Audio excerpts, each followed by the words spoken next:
എല്ലാവർക്കും പുതിയൊരു ക്ലാസ്സിലേക്ക് സ്വാഗതം. കേരള PSC 2023 നടത്തിയ പോലീസ് കോൺസ്റ്റബിൾ എന്ന എക്സാമിൻ്റെ ചോദ്യപേപ്പറാണ് നമ്മളിവിടെ ഡിസ്കസ് ചെയ്യുന്നത്.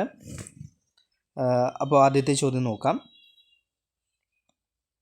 സുഡാനിൽ നിന്നും ഇന്ത്യക്കാരെ ഒഴിപ്പിക്കുന്നതിനുള്ള രക്ഷാദൗത്യം എന്ത് പേരിലാണ് അറിയപ്പെടുന്നത്? സുഡാനിൽ നിന്നും ഇന്ത്യക്കാരെ ഒഴിപ്പിക്കുന്നതിനുള്ള രക്ഷാദൗത്യം അറിയപ്പെടുന്ന പേരെന്താണെന്നാണ് ആദ്യത്തെ ചോദ്യം. ഇതിൻ്റെ ആൻസർ വരുന്നത് ഓപ്പറേഷൻ കാവേരി എന്നാണ്. ഓപ്പറേഷൻ കാവേരിയാണ് ശരി ഉത്തരം. ഈ പ്രീവിയസ് ഇയർ ചോദ്യങ്ങൾ നോക്കുന്നത് നിങ്ങൾക്ക് വരുന്ന എക്സാംസിന് എന്തായാലും ഗുണകരമായിരിക്കും. ഇതേ പാറ്റേണിൽ തന്നെ ആയിരിക്കും എല്ലാ ചോദ്യപേപ്പറുകളും വന്നുകൊണ്ടിരിക്കുന്നത്. അടുത്ത ചോദ്യം, ചുവടെ കൊടുത്തിരിക്കുന്നവയിൽ 1857 കലാപവുമായിട്ട് ബന്ധപ്പെടാത്ത നേതാക്കന്മാർ ആരെല്ലാമാണ്? അപ്പോൾ നമ്മൾ ശ്രദ്ധിക്കണം, കലാപവുമായിട്ട് ബന്ധപ്പെടാത്ത നേതാക്കന്മാരാണെന്നാണ് ഇതിൽ പറഞ്ഞിരിക്കുന്നത്. ഓപ്ഷൻസ് നോക്കാം. നാനാ സാഹിബ് താന്തിയോ തോപ്പി ബന്ധമുണ്ട്. ഭക്ത് ഖാന് ബഹദൂർ ഷാ രണ്ടാമൻ ബന്ധമുണ്ട്.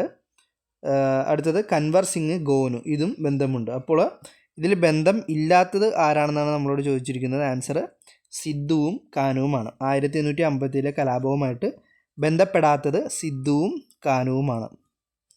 ഓക്കെ, അടുത്തത് താഴെ കൊടുത്തിരിക്കുന്ന സംഭവങ്ങളിൽ നിസ്സഹകരണ പ്രസ്ഥാനവുമായിട്ട് ബന്ധം ഇല്ലാത്തത് ഏത്? നിസ്സഹകരണ പ്രസ്ഥാനവുമായിട്ട് ബന്ധമില്ലാത്തത് ഏതാണെന്നാണ് ചോദിച്ചിരിക്കുന്നത്. അപ്പോൾ ഖിലാഫത്ത് പ്രസ്ഥാനം ബന്ധമുണ്ട്. സൈമൺ കമ്മീഷൻ റിപ്പോർട്ട് ഇത് ബന്ധമില്ല.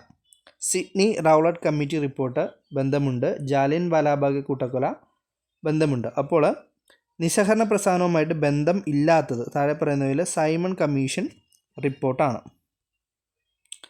അടുത്തത്, നാട്ടുകൂട്ടം ഇളക്കം എന്ന ജനകീയ പ്രക്ഷോഭത്തിന് നേതൃത്വം നൽകിയ നേതാവ് ആരായിരുന്നു? നാട്ടുകൂട്ടം ഇളക്കം എന്ന ജനകീയ പ്രക്ഷോഭത്തിന് നേതൃത്വം നൽകിയ നേതാവാണ് വേലുത്തമ്പി ദളവ. നാട്ടുകൂട്ടം ഇളക്കം എന്ന ജനകീയ പ്രക്ഷോഭത്തിന് നേതൃത്വം നൽകിയ നേതാവാണ് വേലുത്തമ്പി ദളവ. അടുത്ത ചോദ്യം, ബ്രിട്ടീഷുകാർക്ക് ഇന്ത്യയിലെ ആദ്യത്തെ ഫാക്ടറി സൂറത്തിൽ സ്ഥാപിക്കുവാൻ അനുവാദം നൽകിയ ഭരണാധികാരി ആരാണ്? ബ്രിട്ടീഷുകാർക്ക് ഇന്ത്യയിൽ ഫാക്ടറി സ്ഥാപിക്കണം, അതിനു വേണ്ടിയിട്ട് എവിടെയാണ്? സൂറത്തിൽ സ്ഥാപിക്കാൻ വേണ്ടിയിട്ട് അനുവാദം നൽകിയ ഭരണാധികാരി താഴെ പറയുന്നതിൽ ആരാണ്? ആൻസർ ജഹാംഗീറാണ്. ജഹാംഗീറാണ് ബ്രിട്ടീഷുകാർക്ക് ഫാക്ടറി സ്ഥാപിക്കാനുള്ള അനുവാദം കൊടുത്തത്. അടുത്ത ചോദ്യം, താഴെ കൊടുത്തിരിക്കുന്ന പ്രസ്താവനകളിൽ 1940 ഓഗസ്റ്റ് വാഗ്ദാനത്തിൽ ഉൾപ്പെടാത്ത പ്രസ്താവനയാണ് നമ്മളോട് ചോദിച്ചിരിക്കുന്നത്. അപ്പോൾ നോക്കാം. ഇന്ത്യക്ക് ഒരു ഭരണഘടന തയ്യാറാക്കുന്നതിനായിട്ട് എല്ലാ രാഷ്ട്രീയ പാർട്ടികളെയും ഉൾപ്പെടുത്തി ഒരു കമ്മിറ്റി രൂപീകരിക്കുക. ഇത് ശരിയാണ്. ഇന്ത്യക്ക് ഒരു ഭരണഘടന തയ്യാറാക്കണം, അതിന് എല്ലാ രാഷ്ട്രീയ പാർട്ടികളെയും ഉൾപ്പെടുത്തണം. അത് ശരിയായിട്ടുള്ള പ്രസ്താവനയാണ്. ഇന്ത്യക്ക് പുത്രിക രാജ്യ പദവി നൽകുക, ഇതും ശരിയാണ്. ഇന്ത്യൻ നേതാക്കളെ ഉൾപ്പെടുത്തി വൈസ്രോയിയുടെ എക്സിക്യൂട്ടീവ് കൗൺസിൽ വിപുലീകരിക്കുക, ഇതും ശരിയാണ്. അടുത്തത് ന്യൂനപക്ഷങ്ങൾക്ക് പ്രത്യേക നിയോജക മണ്ഡലങ്ങൾ ഏർപ്പെടുത്തുക. ഇത് വാഗ്ദാനത്തിൽ ഇല്ലാത്ത കാര്യമാണ്, ഉൾപ്പെടാത്ത കാര്യമാണ്. അപ്പോൾ ഉൾപ്പെടാത്തതായിട്ടുള്ള കാര്യങ്ങളാണ് ഇപ്പോൾ കുറേയധികം ചോദ്യങ്ങൾ നമ്മൾ ചോദിച്ചുകൊണ്ടിരിക്കുന്നത്. അപ്പോൾ ഉൾപ്പെട്ടതും ഉൾപ്പെടാത്തതും തരംതിരിച്ചറിഞ്ഞാൽ മാത്രമേ ആൻസർ കണ്ടുപിടിക്കാൻ സാധിക്കുകയുള്ളൂ.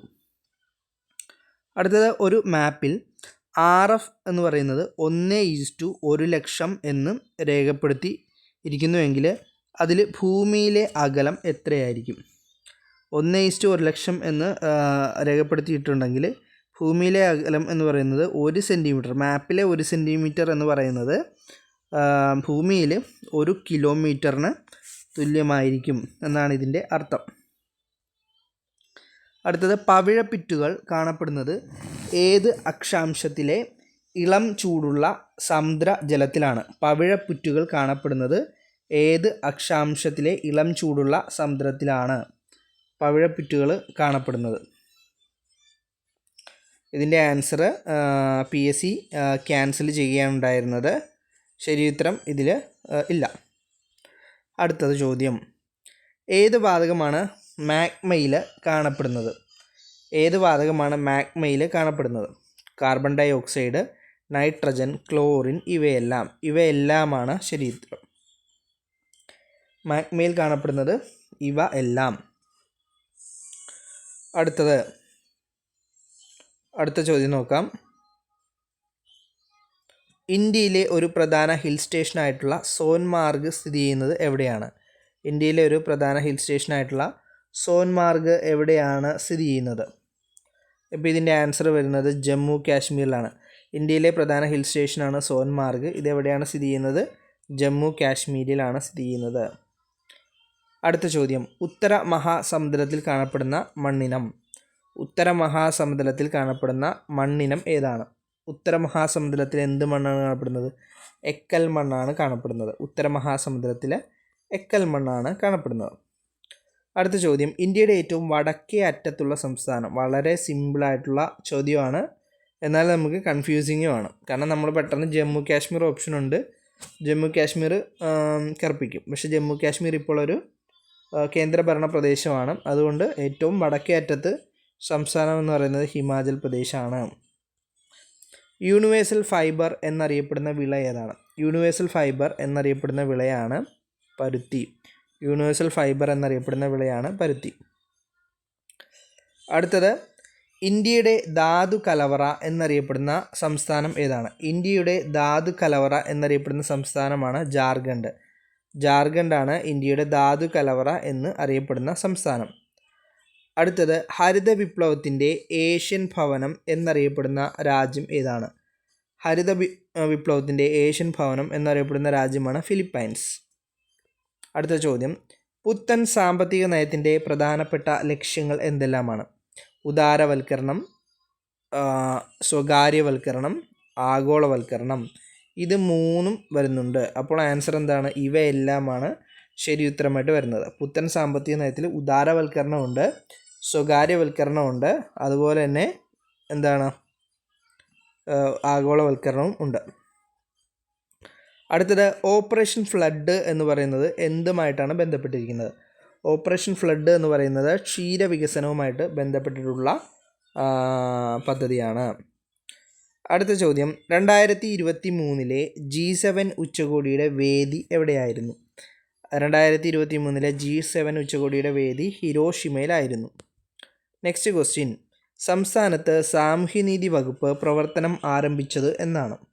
സംസ്ഥാനത്ത് സാമൂഹ്യനീതി വകുപ്പ് പ്രവർത്തനം ആരംഭിച്ചത് 1975 സെപ്റ്റംബർ മാസം 9 സാമൂഹ്യനീതി വകുപ്പ് പ്രവർത്തനം ആരംഭിച്ചത് 1975 സെപ്റ്റംബർ 9 ഓക്കെ. അടുത്ത ചോദ്യം നോക്കാം നമുക്ക്. KSSMൻ്റെ പൂർണ്ണ രൂപം എന്താണ്? KSSMൻ്റെ പൂർണ്ണ രൂപം എന്താണ്? Kerala social security mission. ഇതാണ് KSSMൻ്റെ പൂർണ്ണ രൂപം. അടുത്ത ചോദ്യം. കേരള സഹകരണ വികസന ക്ഷേമനിധി ബോർഡിൻ്റെ ആസ്ഥാനം. കേരള സഹകരണ ക്ഷേമനിധി ബോർഡിൻ്റെ ആസ്ഥാനം എവിടെയാണ്? തിരുവനന്തപുരത്താണ് കേരള സഹകരണ വികസന ക്ഷേമനിധി ബോർഡിൻ്റെ ആസ്ഥാനം വരുന്നത്. അടുത്ത. കേരള സംസ്ഥാന തണ്ണീർത്തട പദ്ധതി നിലവിൽ വന്നതെന്നാണ്? കേരള സംസ്ഥാന തണ്ണീർത്തട പദ്ധതി നിലയിൽ വന്നത് 25/5/2015. 25/5/2015. അടുത്ത ചോദ്യം. മാർഗനിർദ്ദേശക തത്വങ്ങളിൽ കുടിൽ വ്യവസായത്തെക്കുറിച്ച് പ്രതിപാദിക്കുന്ന വകുപ്പ് ഏതാണ്? കുടിൽ വ്യവസായത്തെക്കുറിച്ച് പ്രതിപാദിക്കുന്നത് 43-ാമത്തെ വകുപ്പിലാണ്. അടുത്തത്. മാർഗനിർദ്ദേശക തത്വങ്ങൾ പ്രതിപാദിക്കുന്ന വകുപ്പ് ഏതാണ്? മാർഗനിർദ്ദേശക തത്വങ്ങൾ 36 മുതൽ 51 വരെയാണ് പ്രതിപാദിക്കുന്നത്. അടുത്ത. ഭരണഘടനാ നിർമ്മാണ സമിതി ഭരണഘടന അംഗീകരിച്ചത് എന്നാണ്? ഭരണഘടന അംഗീകരിച്ചത് 1949 നവംബർ 26 ഭരണഘടന അംഗീകരിക്കപ്പെട്ടത്. അടുത്ത ചോദ്യം. ഇന്ത്യൻ ഭരണഘടനയുടെ ആമുഖം എഴുതിയത് ആരാണ്? ഇന്ത്യൻ ഭരണഘടനയുടെ ആമുഖം എഴുതിയ ആരാണ്? ജവഹർലാൽ നെഹ്റു ആണ് ഇന്ത്യൻ ഭരണഘടനയുടെ ആമുഖം എഴുതിയിട്ടുള്ളത്. അടുത്ത ചോദ്യം. ഇന്ത്യൻ ഭരണഘടനയിൽ പൗരത്വത്തെക്കുറിച്ച് പ്രതിപാദിക്കുന്ന വകുപ്പുകൾ എത്രയാണ്? പൗരത്വം എവിടെയാണ്? പാർട്ട് 2 5 മുതൽ 11 വരെയുള്ള ആർട്ടിക്കിളിലാണ് പൗരത്വത്തെ പറ്റിയിട്ട് പ്രതിപാദിക്കുന്നത്. ഓക്കെ. അപ്പോൾ അടുത്ത ചോദ്യം നമുക്ക് നോക്കാം. ഇന്ത്യൻ ഭരണഘടനയിൽ പേറ്റൻറ്റിനെ കുറിച്ചിട്ട് പ്രതിപാദിക്കുന്ന ഇന്ത്യൻ ഭരണഘടനയിലെ പേറ്റൻറ്റിനെ പറ്റിയിട്ട് പ്രതിപാദിക്കുന്ന വകുപ്പ് ഏതാണ്? 12ാം വകുപ്പാണ്. 12ാം വകുപ്പാണ് പേറ്റൻറ്റിനെ കുറിച്ചിട്ട് പ്രതിപാദിക്കുന്ന വകുപ്പ്. അടുത്തത് 73ാമത്തെ ഭരണഘടനാ ഭേദഗതി എന്തുമായിട്ടാണ് ബന്ധപ്പെട്ടിരിക്കുന്നത്? 73ാമത്തെ ഭരണഘടനാ ഭേദഗതി പഞ്ചായത്തി രാജുമായിട്ടാണ് ബന്ധപ്പെട്ടിരിക്കുന്നത്. അടുത്ത ചോദ്യത്തിലേക്ക് പോവാം. തുല്യ ജോലിക്ക് തുല്യ വേതനം മാർഗനിർദ്ദേശക തത്വങ്ങളിൽ എന്ത് ആർട്ടിക്കിളുമായിട്ടാണ് ബന്ധപ്പെട്ടിരിക്കുന്നത്? തുല്യ ജോലിക്ക് തുല്യ വേതനം എന്ന് പറയുന്നത് 39D ആർട്ടിക്കിളുമായിട്ടാണ് ബന്ധപ്പെട്ടിരിക്കുന്നത്. ഭരണഘടനാ ശില്പി എന്നറിയപ്പെടുന്നത് ആരാണ്? ഭരണഘടനാ ശില്പി എന്ന് പറയുന്നത് അംബേദ്കറിനെയാണ്. അടുത്തത് ബീജസങ്കലനം മനുഷ്യ ശരീരത്തിൻ്റെ ഏത് ഭാഗത്ത് വെച്ചാണ് നടക്കുന്നത്? ആൻസർ അണ്ഡവാഹിനി കുഴലിൽ വെച്ചാണ് ബീജസങ്കലനം നടക്കുന്നത്. അടുത്ത ചോദ്യം, താഴെ കൊടുത്തിരിക്കുന്നതിൽ ഏത് ജീവകമാണ് ടോക്കോഫെറോൺ? ടോക്കോഫെറോൺ എന്ന് പറയുന്നത് ജീവകം ഇ ആണ്. അടുത്ത മീനാമാത രോഗം ഏതിൻ്റെ മലിനീകരണവുമായിട്ടാണ് ബന്ധപ്പെട്ടിരിക്കുന്നത്? HG, അതായത് മെർക്കുറിയാണ്. HG എന്ന് പറയുന്നത് എന്താണ്? മെർക്കുറിയാണ്. മെർക്കുറിയുടെ മലിനീകരണവുമായിട്ട് ബന്ധപ്പെട്ടിട്ടുള്ളതാണ് മീനാമാത ഡിസീസ്. അടുത്തത് മാംസ്യത്തിൻ്റെ, അതായത് പ്രോട്ടീൻ്റെ കുറവുമൂലം ഉണ്ടാകുന്ന അസുഖം എന്താണ്? ക്വാഷിയോക്കറാണ്. നെക്സ്റ്റ് വൺ, വൈഡൽ ടെസ്റ്റ് ഏത് രോഗനിർണയത്തിനാണ് ഉപയോഗിക്കുന്നത്? വൈഡൽ ടെസ്റ്റ് എന്ന് പറയുന്നത് ടൈഫോയിഡിൻ്റെ രോഗനിർണയത്തിന് വേണ്ടിയിട്ട് ഉപയോഗിക്കുന്നു. ഇത് PSCയിൽ ആൻസർ തന്നത് ടൈഫോയിഡാണ്, പക്ഷേ വൈഡൽ ക്ഷയത്തിന് വേണ്ടിയിട്ട് നമ്മൾ ഉപയോഗിക്കാറുണ്ട്. വൈഡൽ ടെസ്റ്റ് എന്ന് പറയുന്നത് ടൈഫോയിഡ് തന്നെയാണ്. ടൈഫോയിഡിൻ്റെ രോഗനിർണയത്തിന് വേണ്ടിയിട്ടാണ് വൈഡൽ ടെസ്റ്റ് ഉപയോഗിക്കുന്നത്. അപ്പോൾ അടുത്ത ചോദ്യം നോക്കാം. അന്താരാഷ്ട്ര യോഗാ ദിനം എന്നാണ്? അന്താരാഷ്ട്ര യോഗാ ദിനം എന്ന് പറയുന്നത് ജൂൺ 21 അത് താഴെ പറയുന്നവർ വിലയിരുത്തി ഉത്തരം എഴുതുക. ജിയുടെ പരമാവധി മൂല്യം ഭൂമധ്യരേഖയിലാണ്. ഗ്രാവിറ്റേഷൻ്റെ പരമാവധി മൂല്യം ഭൂമധ്യരേഖയിലാണ്. ജിയുടെ പരമാവധി മൂല്യം ധ്രുവ പ്രദേശങ്ങളിലാണ്. ഇതിലെവിടെയാണ് ജിയുടെ പരമാവധി മൂല്യം? ഗ്രാവിറ്റേഷൻ്റെ പരമാവധി മൂല്യം വരുന്നത് ധ്രുവ പ്രദേശങ്ങളിലാണ്. അപ്പോൾ 2 മാത്രമാണ് ശരിയായിട്ട് വരുന്നത്. കാരണം ഭൂമിയുടെ ആകൃതി എന്ന് പറയുന്നത് ഇങ്ങനെയാണ്. അപ്പോൾ ധ്രുവ പ്രദേശങ്ങളിൽ വരുമ്പോഴത്തേക്കും ജിയുടെ ഈ ആകൃതി മൂലം ജിയുടെ വാല്യൂ കൂടുന്നു. ജിയോയുടെ ആകൃതിയാണ് ഭൂമിക്കുള്ളത്. സാധാരണ TV റിമോട്ടുകളിൽ കൺട്രോളുകളിൽ ഉപയോഗിക്കുന്ന തരംഗങ്ങളാണ് IR തരംഗങ്ങൾ. ഇൻഫ്രാറെഡ് രശ്മികളാണ് TV റിമോട്ടുകൾ ഉപയോഗിക്കുന്നത്. അടുത്ത ഒരു ഗോളീയ ദർപ്പണത്തിൻ്റെ ഫോക്കസ് ദൂരം 15 സെൻറ്റിമീറ്റർ ആണെങ്കിൽ അതിൻ്റെ വക്രത ആരം എത്രയാണ്? ഇതിൻ്റെ ഇക്വേഷൻ ഇതാണ്. C എന്ന് പറയുന്നത് 2F എന്നാണ് വരുന്നത്, 2F. അപ്പോൾ നമുക്ക് വക്രത ആരം കണ്ടുപിടിക്കുന്നതിന് വേണ്ടിയിട്ട് ഫോക്കസ് ദൂരത്തിൻ്റെ ഡബിൾ എടുക്കുക, 30 സെൻറ്റിമീറ്റർ എന്ന് പറഞ്ഞ് കിട്ടും. അടുത്ത ചോദ്യം, 2023 മെയ് 5 ഇന്ത്യയിൽ കാണപ്പെട്ട ചന്ദ്രഗ്രഹണത്തിൻ്റെ ഒരു പേരുണ്ടായിരുന്നു. അതാണ് പെൻബ്രൽ ചന്ദ്രഗ്രഹണം. അടുത്ത 3D ഓർബിറ്റലിലുള്ള ഒരു ഇലക്ട്രോണിന് സാധ്യമായിട്ടുള്ള NLM എന്നിവയുടെ മൂല്യങ്ങൾ എന്തൊക്കെയാണ്? Answer N = 3, L = 2, M = 1. ഇതിൽ സാധ്യമായിട്ടുള്ള എന്നിൻ്റെ വാല്യൂ ഏറ്റവും കൂടുതലായിരിക്കണം. എല്ലിൻ്റെ വാല്യൂ 1 ആകാം, എമ്മിൻ്റെ വാല്യൂ 1 ആകാം. അപ്പോൾ ആൻസർ C ആണ് ആൻസറായിട്ട് വരുന്നത്.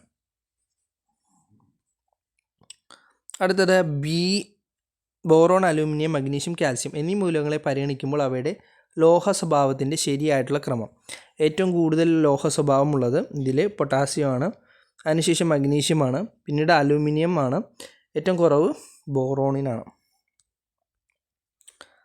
താഴെ കൊടുത്തിരിക്കുന്ന പദാർത്ഥങ്ങളിൽ pH മൂല്യം 7 കൂടുതലുള്ള ഏതാണ്? pH മൂല്യം 7 കൂടുതലാണെങ്കിൽ അത് ആൽക്കലിക് സ്വഭാവമായിരിക്കും ഉള്ളത്. അപ്പോൾ ഇതിൽ ആൽക്കലിക് സ്വഭാവമുള്ളത് ബ്ലഡിനാണ്, മനുഷ്യൻ്റെ ബ്ലഡിനാണ്. താഴെ കൊടുത്തിരിക്കുന്നവയിൽ ആദർശ ലായനിക്ക് ഉദാഹരണം അല്ലാത്തത് ഏതാണ്? ഓപ്ഷൻസ് ബെൻസീനും ടൊളുവീനും, എൻ ഹെക്സൈനും എൻ ഹെപ്റ്റൈനും, ഫീനോളും അനിലീനും, ബ്രോമോ ഈതേനും ക്ലോറോ ഈതേനും. അപ്പോൾ ഇതിൽ ആൻസർ വരുന്നത് ആദർശ ലായനിക്ക് ഉദാഹരണം അല്ലാത്തതാണ് ഫീനോളും അതുപോലെ തന്നെ അനിലീനും. അടുത്തത് താഴെ കൊടുത്തിരിക്കുന്ന പ്രസ്താവനയിൽ ഹെർമൻ ഗുണ്ടട്ടുമായിട്ട് ബന്ധപ്പെട്ടത് ഏതാണ്? ഹെർമൻ ഗുണ്ടട്ട് ചർച്ച് മിഷൻ സൊസൈറ്റിയിലെ അംഗമായിരുന്നു. രാജ്യസമാചാരം, പശ്ചിമോദയം എന്നീ പേരുകളിൽ 2 മലയാള പത്രങ്ങൾ ആരംഭിച്ചിട്ടുണ്ട്. 1846 ഇംഗ്ലീഷ് മലയാളം നിഘണ്ടു പ്രസിദ്ധീകരിച്ചു. മലയാളത്തിലെ ആദ്യത്തെ നിഘണ്ടുവും വ്യാകരണ ഗ്രന്ഥവും അദ്ദേഹം തയ്യാറാക്കിയിട്ടുണ്ട്. അപ്പോൾ അദ്ദേഹത്തിനെ പറ്റിയിട്ട് ശരിയായിട്ടുള്ള പ്രസ്താവനകളാണ് നമ്മളോട് ചോദിച്ചിരിക്കുന്നത്. ആൻസർ 2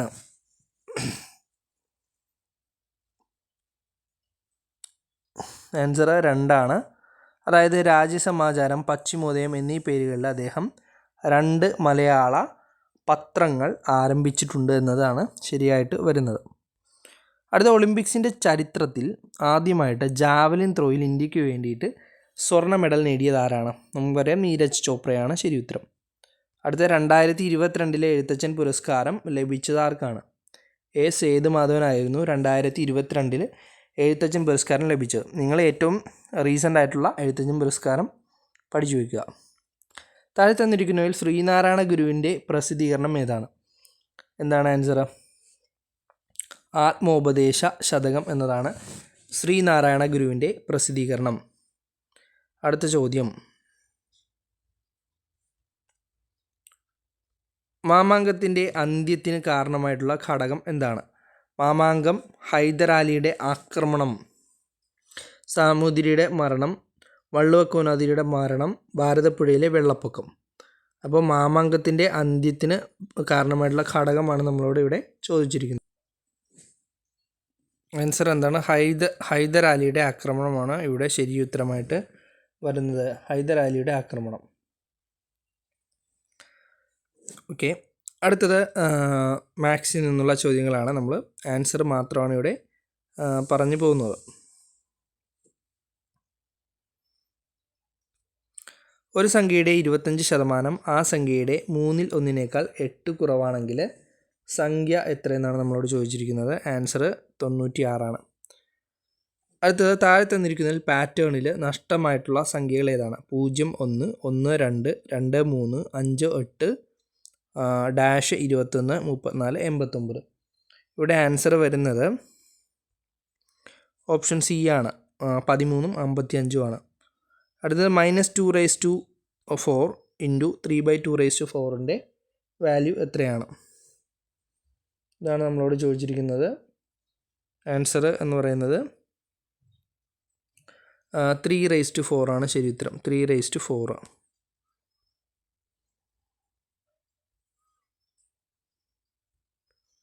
അടുത്തത് 45 സംഖ്യകളുടെ ശരാശരി 150 ആണ്. 46 എന്ന സംഖ്യ 91 തെറ്റായിട്ട് എഴുതിയത് പിന്നീട് കണ്ടെത്തിയെങ്കിൽ ശരിയായ സംഖ്യ എത്രയായിരിക്കും? ആൻസർ 149 ആണ്. ആൻസർ ഇവിടെ വരുന്ന 149 ആണ്. അടുത്ത 3, 5, 7, 9 എന്നീ സമാന്തര പ്രോഗ്രഷൻ്റെ 24ാമത്തെ പദം എത്രയാണ്? ആൻസർ 49 ആണ്. അത് കൃഷ്ണൻ്റെ സഹോദരിയാണ് ഗൗരി, പിങ്കിയുടെ ചെറുമകനാണ് കൃഷ്ണൻ, സിമിയുടെ അമ്മയാണ് പിങ്കി, രാമൻ്റെ ഭാര്യയാണ് സിമി. പിങ്കി ഗൗരിയുമായിട്ട് എങ്ങനെ ബന്ധപ്പെട്ടിരിക്കുന്നു? ആൻസർ ഓപ്ഷൻ എ ആണ്, അമ്മ, മുത്തശ്ശി. അടുത്തത് മഹേശ്വർ കിഴക്കോട്ട് 5 മീറ്ററും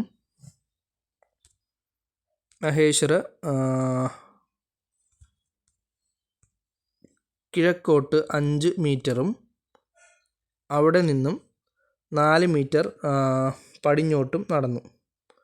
പിന്നീട് ഇവിടുന്ന് 4 മീറ്റർ പടിഞ്ഞോട്ടും നടന്നു. പിന്നീട് 5 മീറ്റർ വടക്കോട്ട് നീങ്ങി. പിന്നീട് ഇടത്തോട്ട് തിരിഞ്ഞ് 1 മീറ്റർ നടന്നു. പ്രാരംഭ പോയിന്റിൽ നിന്നും പിന്നിട്ട ദൂരം എത്രയാണ്? അപ്പോൾ ഈ ഡിസ്റ്റൻസാണ് നമ്മളോട് ചോദിച്ചിരിക്കുന്നത്. ആൻസർ എത്രയാണ്? 5 മീറ്റർ തന്നെയാണ് വരുന്നത്. 5 metre.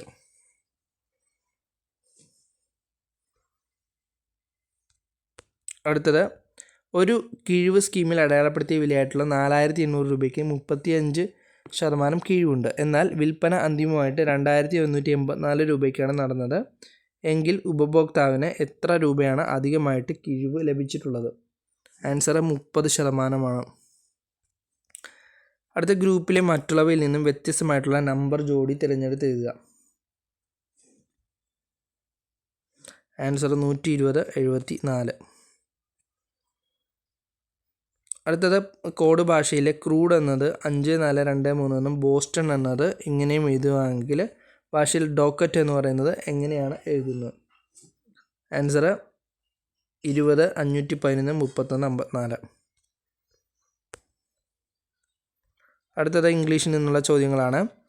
Don look down dash the poor. Don look down upon the poor.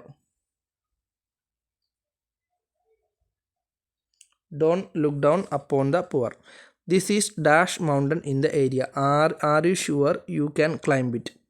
This is the steepest, ഏറ്റവും ആഴത്തിലുള്ള സ്റ്റീപ്പസ്റ്റ്, ഏറ്റവും ഉയരത്തിലുള്ള മൗണ്ടൻ ആണ്. Are you sure to climb it എന്നാണ്. Neither my friends nor my book store dash the book I need. Answer has ആണ്. Neither my friends nor the book store has the book I need.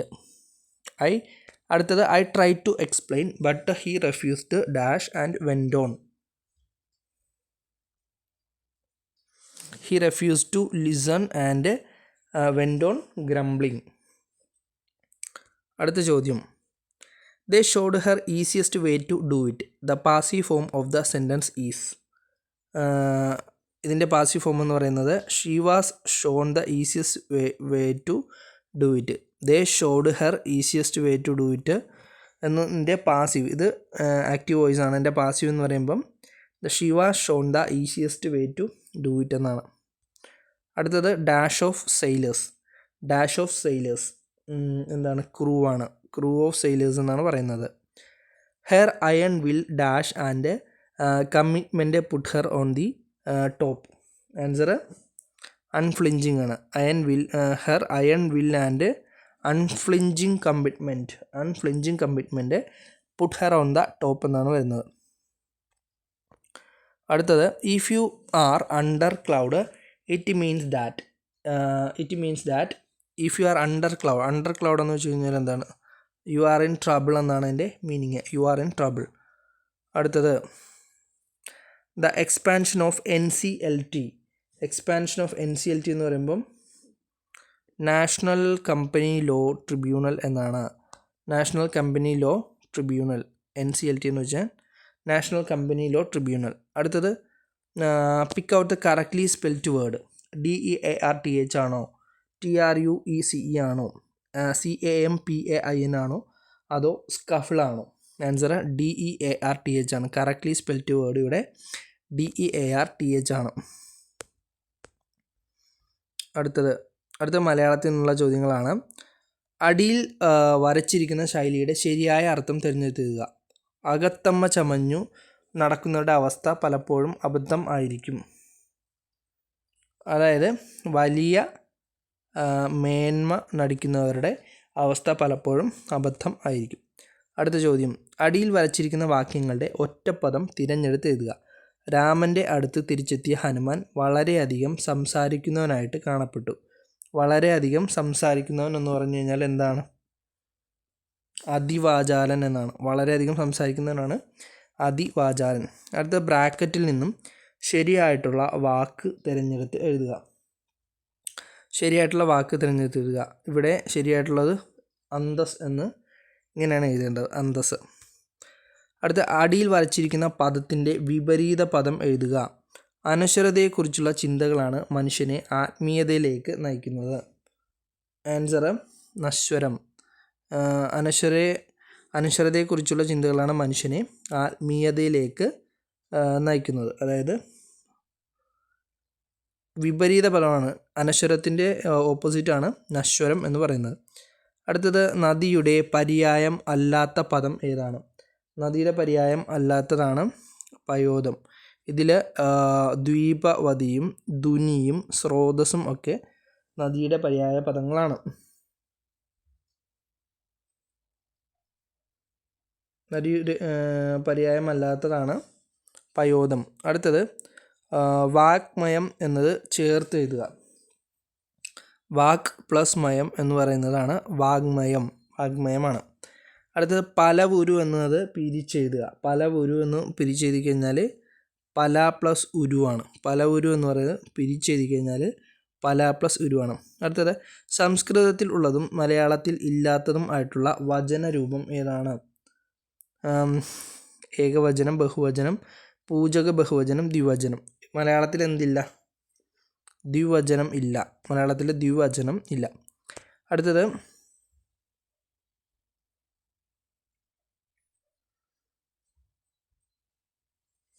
Malala യൂസഫ്സായിയുടെ ആത്മകഥ മലയാളത്തിലേക്ക് പരിഭാഷപ്പെടുത്തിയത് ആരാണ്? Answer PV ആൽബിയാണ്. PV ആൽബിയാണ് Malala യൂസഫ്സായിയുടെ ആത്മകഥ മലയാളത്തിലേക്ക് പരിഭാഷപ്പെടുത്തിയത്. അടുത്ത ചുവടെ കൊടുത്തിരിക്കുന്നതിൽ ശരിയായിട്ടുള്ള വാക്യം ഏതാണ്? ജാഥയിൽ ഏകദേശം 1000-ഓളം ആളുകൾ ഉണ്ടായിരുന്നു. ഉദ്ദേശം 60-നടുത്ത്. ഇവിടെ ജാഥയിൽ ഏകദേശം 1000-ഓളം. ഈ ഏകദേശം 1000-ഓളം എന്ന് പറയേണ്ട ആവശ്യമില്ല, അപ്പോൾ തെറ്റാണ്. ഉദ്ദേശം 20-നടുത്ത്. അവിടെയും ഉദ്ദേശം 20 മാത്രം മതി. 20-നടുത്ത് എന്ന് പറയുന്നത് തെറ്റാണ്. ഏറെക്കുറെ 50-നകം. ഏറെക്കുറെയും 50-നകവും അത് രണ്ടും ഒരുമിച്ച് വരേണ്ട ആവശ്യമില്ല. അപ്പോൾ ആൻസർ ശരിയായിട്ടുള്ളത് 40-ലധികം വണ്ടികൾ ഈ റൂട്ടിൽ ഓടുന്നു. ഇതാണ് ശരിയായിട്ടുള്ള പ്രസ്താവന. അടുത്ത താഴെ പറയുന്നതിൽ ഏതാണ് വിവരാവകാശ നിയമപ്രകാരം ഉള്ള അപേക്ഷയിൽ നൽകാവുന്ന വിവരം എന്ന് പറയുന്നു? വ്യാപാര രഹസ്യങ്ങൾ, വ്യക്തികൾ തമ്മിലുള്ള വിശ്വാസബന്ധം മൂലമുള്ള വിവരങ്ങൾ, വിദേശ സർക്കാരിൽ നിന്നും രഹസ്യമായി ലഭിച്ച വിവരം, മന്ത്രിസഭാ തീരുമാനങ്ങൾ. നമുക്ക് മന്ത്രിസഭാ തീരുമാനങ്ങളൊക്കെ വിവരാവകാശത്തിൻ്റെ പരിധിയിൽ വരുന്നതാണ്. അടുത്ത കൊക്കൈൻ എന്ന മയക്കുമരുന്ന് ഉപയോഗിക്കുന്ന വ്യക്തികൾക്ക് പരമാവധി ലഭിക്കുന്ന തടവ് ശിക്ഷ എന്താണ്? 1 വർഷം വരെ കഠിന തടവ്. കുട്ടികളുടെ അശ്ലീല ചിത്രങ്ങൾ സാമൂഹിക മാധ്യമം വഴി വിതരണം ചെയ്യുന്ന വിവരസാങ്കേതിക വിദ്യാ നിയമത്തിലെ ഏത് വകുപ്പ് പ്രകാരമാണ് കുറ്റമായിട്ടുള്ളത്? 67B വകുപ്പ് പ്രകാരം കുറ്റകൃത്യമാണ്. കേരള പോലീസ് ആക്ട് പ്രകാരം പരാതിക്കാരായിട്ടുള്ള സ്ത്രീകളുടെ സ്വകാര്യത ഉറപ്പുവരുത്തുന്നതിനായിട്ട് സ്വീകരിച്ച നടപടി താഴെ പറയുന്നതിൽ എന്താണ്? ഏത് നടപടിക്രമമാണ്? 1ാമത്തെ നടപടി മാത്രം. അതായത് എല്ലാ പോലീസ് സ്റ്റേഷനും വനിതാ പോലീസിൻ്റെ സേവനം ഉറപ്പുവരുത്തുക എന്നത്. അടുത്തത് എയ്ഡ്സ് ബാധിതനായിട്ടുള്ള ഒരു വ്യക്തി രോഗം പരത്തണമെന്ന ഉദ്ദേശത്തോടു കൂടി രോഗവിവരം മറച്ചുവെച്ച് മറ്റാളുകളുമായിട്ട് ലൈംഗിക ബന്ധത്തിൽ ഏർപ്പെടാൻ കിട്ടുന്ന ശിക്ഷ എന്താണ്? 2 വർഷം വരെ വരുന്ന തടവ് ശിക്ഷയാണ് ലഭിക്കുന്നത്. അടുത്തത് താഴെ പറയുന്നവയിൽ ഏതാണ് വാറണ്ട് കേസായിട്ട് പരിഗണിക്കാവുന്ന കുറ്റകൃത്യം? താഴെ പറയുന്നതിൽ വാറണ്ട് കേസ് എന്ന് പറയുന്നത് 2 വർഷത്തിൽ കവിയുന്ന തടവ് ശിക്ഷ ലഭിക്കാവുന്ന കുറ്റമാണ്. അടുത്ത പ്രസ്താവന ഏതാണ് ശരിയായിട്ടുള്ള പ്രസ്താവന? പോലീസ്. ഇതിൽ ശരിയായിട്ടുള്ളത് 2ാമത്തെ പ്രസ്താവനയാണ് ശരി. പോലീസ് ഉദ്യോഗസ്ഥന് നൽകിയ കുറ്റസമ്മതത്തിൻ്റെ അടിസ്ഥാനത്തിൽ പ്രതി കുറ്റം ചെയ്യാൻ ഉപയോഗിച്ച ആയുധം കണ്ടെത്തിയാൽ ആ മൊഴി കോടതിയിൽ തെളിവായിട്ട് സ്വീകരിക്കുന്നതാണ്. 2ാമത്തെ പ്രസ്താവനയാണ് ശരിയായിട്ട് വരുന്നത്. ഓക്കെ. അടുത്തത് ലൈംഗിക ഉദ്ദേശത്തോടു കൂടി പ്രായപൂർത്തിയാകാത്ത പെൺകുട്ടിയുടെ സ്വകാര്യ ഭാഗത്ത് തൊടുന്ന വ്യക്തിക്ക് ലഭിക്കുന്ന തടവ് ശിക്ഷയാണ് 3 വർഷത്തിൽ കുറയാത്തതും 5 വർഷം വരെ ആകാവുന്നതുമായിട്ടുള്ള തടവ് ശിക്ഷ. അടുത്ത വിവരാവകാശ നിയമപ്രകാരം 3ാം കക്ഷിയുമായിട്ട് ബന്ധപ്പെട്ട ഒരു വിവരം നൽകുവാൻ സാധിക്കുമോ എന്നത് എത്ര ദിവസത്തിനുള്ളിൽ അപേക്ഷകന് അറിയിക്കേണ്ടതാണ്? ആൻസർ 40 ഡേയ്സിനുള്ളിൽ അറിയിക്കണം. Narcotic drug and psychotropic substance act India 1985 ഏത് വകുപ്പ് പ്രകാരമാണ് കുറ്റവാളിക്ക് ധനസഹായം നൽകുന്ന കുറ്റകൃത്യമാവുന്നത്? ആൻസർ വകുപ്പ് 27A. താഴെ പറയുന്നത് ശരിയായ പ്രസ്താവന തിരഞ്ഞെടുക്കുക. ഇതിൽ 4ാമത്തെ പ്രസ്താവനയാണ് ശരിയായിട്ട് വരുന്നത്. അതായത് കുറ്റകൃത്യം ചെയ്യാൻ ഉപയോഗിച്ച വസ്തു പിടിച്ചെടുക്കാൻ പോലീസ് ഉദ്യോഗസ്ഥന് അധികാരം ഉണ്ട്. 4ാമത്തെ പ്രസ്താവനയാണ് ഇവിടെ ശരിയായിട്ട് വരുന്നത്. അടുത്തത് ബൈക്ക് യാത്രികൻ ഒരു സ്ത്രീയെ ആക്രമിച്ച് അവരുടെ കൈവശമുള്ള സ്വർണം ബലമായിട്ട് പിടിച്ചെടുത്തു കഴിഞ്ഞാൽ ഇന്ത്യൻ ശിക്ഷാ നിയമപ്രകാരം അവർ ചെയ്യുന്ന കുറ്റകൃത്യം എന്താണ്? ആൻസർ കവർച്ചയാണ്. അടുത്ത കൊലപാതക കേസിലെ പ്രതിയെ അറസ്റ്റ് ചെയ്യുന്ന നേരത്ത് ദേഹപരിശോധന നടത്താൻ അധികാരപ്പെട്ടവർ ആരാണ്? അറസ്റ്റ് രേഖപ്പെടുത്തിയ പോലീസ് ഉദ്യോഗസ്ഥൻ.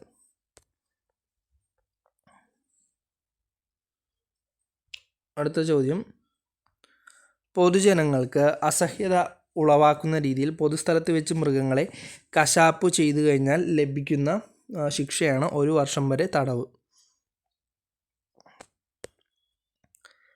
അടുത്ത താഴെ പറയുന്ന ഏത് സാഹചര്യത്തിലാണ് കോടതി മരണമൊഴി തെളിവായിട്ട് സ്വീകരിക്കുന്നത്? സ്വമേധയാ നൽകിയ മരണമൊഴി, മജിസ്ട്രേറ്റ് രേഖപ്പെടുത്തിയ മരണമൊഴി, മജിസ്ട്രേറ്റിൻ്റെ അഭാവത്തിൽ പോലീസ് രേഖപ്പെടുത്തിയ മരണമൊഴി, സംസാരശേഷിയില്ലാത്ത ആംഗ്യഭാഷയിൽ രേഖപ്പെടുത്തുന്നു. അപ്പോൾ എല്ലാ സാഹചര്യത്തിനും തെളിവായിട്ട് സ്വീകരിക്കുന്നതാണ്.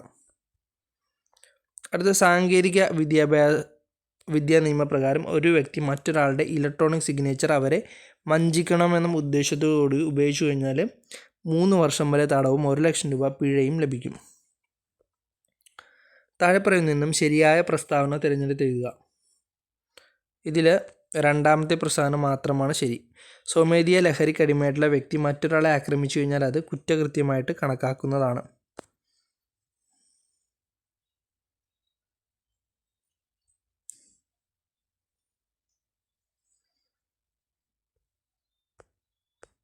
അടുത്തത് 98. ക്രിമിനൽ നടപടി നിയമപ്രകാരം കുറ്റസമ്മതം രേഖപ്പെടുത്താൻ അധികാരപ്പെട്ട ഉദ്യോഗസ്ഥനാണ് ജുഡീഷ്യൽ മജിസ്ട്രേറ്റ്. കുറ്റസമ്മതം രേഖപ്പെടുത്താൻ അധികാരപ്പെട്ട ഉദ്യോഗസ്ഥൻ ക്രിമിനൽ നടപടി ജുഡീഷ്യൽ മജിസ്ട്രേറ്റ് ആണ്. അത് ലൈംഗിക ഉദ്ദേശത്തോടുകൂടി പ്രായപൂർത്തിയാകാത്ത കുട്ടികൾക്ക് നീലചിത്രങ്ങൾ കാണിച്ചു കൊടുക്കുന്നത് താഴെ പറയുന്നവയിൽ എന്ത് കുറ്റകൃത്യമാണ്? അത് ലൈംഗിക പീഡനമാണ്. താഴെ പറയുന്നതിൽ ശരിയായിട്ടുള്ള പ്രസ്താവന ഏതാണ്? ഇതിൽ മൂന്നാമത്തെ പ്രസ്താവന മാത്രമാണ് ശരി. അതായത് 18 വയസ്സ് പൂർത്തിയാകാത്ത പെൺകുട്ടിയെ രക്ഷിതാവിൻ്റെ സമ്മതമില്ലാതെ അവരുടെ സംരക്ഷണത്തിൽ നിന്ന് മറ്റൊരിടത്തേക്ക് കൊണ്ടുപോകുന്നത് തട്ടിക്കൊണ്ടുപോകൽ എന്ന കുറ്റകൃത്യമാണ്. അപ്പോൾ ഇത് ആണ് ശരിയായിട്ടുള്ള പ്രസ്താവന. അപ്പോൾ നമ്മൾ 100 ചോദ്യങ്ങളും കംപ്ലീറ്റ് ചെയ്തിട്ടുണ്ട്. ഈ ചാനൽ അപ്ലോഡ് ചെയ്തിരിക്കുന്ന മറ്റു ചോദ്യപേപ്പറുകളും കൂടെ നിങ്ങൾ കാണുക. തീർച്ചയായിട്ടും ഇത് നിങ്ങളുടെ എക്സാമിന് ഗുണകരമായിരിക്കും. താങ്ക്